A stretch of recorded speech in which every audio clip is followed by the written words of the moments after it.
থেকে আমাদের কতটুকু ইমপ্রুভনেস আছে। টি-20 বিশ্বকাপে লিটন দাসের পরিবর্তে তামিম ভাইকে চাই।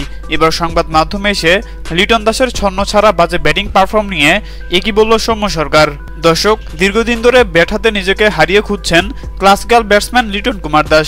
ওয়ানডে, টেস্ট কিংবা টি-20 ফরম্যাটে কোনো জায়গাতেই নিজেকে মেলে ধরতে পারছেন না এই ওপেনার ব্যাটসম্যান, এবং কি শ্রীলঙ্কার বিপক্ষে বাজে পারফর্ম করার কারণে তৃতীয় ওয়ানডে দল থেকে বাদ পড়েছিলেন লিটন কুমার দাস।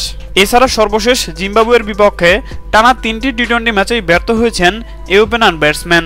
প্রথম ম্যাচে 3 বলে 1, দ্বিতীয় ম্যাচে 25 বলে 23 এবং তৃতীয় টি-20 ম্যাচে 15 বলে 12 রান করেছেন লিটন কুমার দাস, যা টি-20 ফরম্যাটে একজন ওপেনার ব্যাটারের সাথে একদমই যায় না, এবং কি তার আউট হওয়ার ধরন দেখে মনে হয় তাকে যেন জোর করে ব্যাটিং করতে নামিয়ে দেওয়া হয়েছে। আর লিটন দাসের এরকম ছন্ন ছাড়া বাজে পারফর্ম দেখে রীতিমতো চরম বিরক্ত দলের টিম ম্যানেজমেন্ট।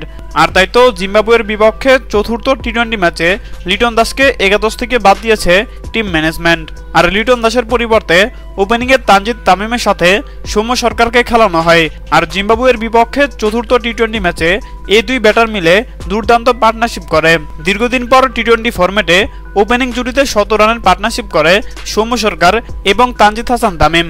আর তাই তো ম্যাচ শেষে সংবাদ মাধ্যমে এসে সৌম্য সরকার বলেন, লিটন দাসকে স্কোয়াড থেকে বাদ দেওয়া উচিত। একজন ফর্মহীন খেলোয়াড়কে দিনের পর দিন একাদশে রেখে তাকে দলে খেলানো, আবার বারবার ব্যর্থ হওয়া, এতে করে দলের ভারসাম্য নষ্ট হয়।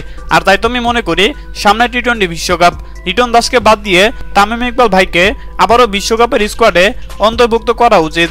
কেননা তামিম ভাই একজন অভিজ্ঞ খেলোয়াড়। তামিম ভাই দলে থাকলে দল অনেক শক্তিশালী হবে, এবং কি বড় মঞ্চে তামিম ভাইয়ের খেলার অভিজ্ঞতাও রয়েছে।